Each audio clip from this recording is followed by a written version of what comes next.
धर्मेंद्र अभी बरियारपुर गांव से थोड़ा ही दूर पहुंचा था कि उसने देखा कि एक पेड़ के नीचे एक और बूढ़ा आदमी बैठा हुआ है। धर्मेंद्र ने पूछा, बाबा, आप यहाँ अकेले क्या कर रहे हैं? बूढ़े ने दर्द भरी आवाज में कहा, बेटा, मैं पास के ही गांव बरियारपुर में रहता हूँ, लेकिन एक जंगली भैंसे ने मुझे टक्कर मार दी। अब मैं चल नहीं पा रहा हूँ। क्या तुम मुझे मेरे गांव तक पहुंचा सकते हो? धर्मेंद्र ने सहानुभूति दिखाते हुए कहा, हाँ बाबा, बिल्कुल, मैं आपकी सहायता करूंगा। बताइए, आपका गांव किस दिशा में है? यह कहकर धर्मेंद्र ने बूढ़े का हाथ पकड़ा और उसके साथ चल दिया। वे दोनों जंगल से बाहर निकले और एक घाटी में पहुंच गए, जहां ढेर सारा खजाना बिखरा पड़ा था। बिखरे हुए हीरे मोती देखकर धर्मेंद्र हैरान रह गया और बोला, बाबा, क्या आप इस खजाने के बारे में पहले से जानते थे? बूढ़े ने हल्की मुस्कान के साथ जवाब दिया, हाँ नौजवान, मैं इस खजाने के बारे में पहले से ही जानता था, क्योंकि यह खजाना मैंने ही यहां छुपा कर रखा था। धर्मेंद्र चौंक गया और बोला, क्या बाबा, आपने ये खजाना यहां छुपाया था? मैं कुछ समझ नहीं पा रहा हूं। आखिर आप कहना क्या चाहते हैं?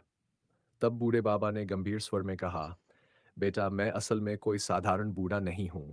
मैं बेटिया राज्य का महाराजा सर हरेंद्र किशोर सिंह हूं। ये कहते हुए बूढ़े ने अपनी नकली दाढ़ी और वृद्ध वेश को त्याग दिया। अब धर्मेंद्र के सामने कोई और नहीं, बल्कि स्वयं महाराजा सर हरेंद्र किशोर सिंह खड़े थे। महाराजा को असली रूप में देखकर धर्मेंद्र चौंक गया और बोला, आप महाराजा हरेंद्र किशोर सिंह हैं? लेकिन यह सब क्या माजरा है? राजा ने मुस्कुराते हुए कहा, धर्मेंद्र, यह सब मेरा ही रचा हुआ नाटक था। दरअसल मेरा कोई उत्तराधिकारी नहीं है। अतः मैं एक उत्तराधिकारी की तलाश में निकला था, जो मेरे बाद इस राज्य की देखभाल कर सके।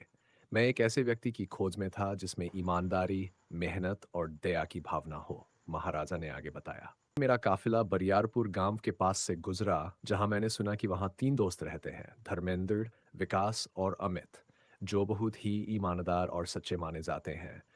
मुझे लगा कि शायद मेरी खोज वहीं पूरी हो सकती है।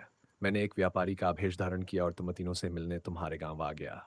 व्यापारी के रूप में मैंने तुम तीनों को इस जगह के बारे में बताया और खजाने की जानकारी दी। यह खजाना भी मैंने ही यहाँ रखवाया था। उसकी सुरक्षा के लिए मैंने अपने सैनिकों को जंगल में छिपाकर तैनात कर दिया था।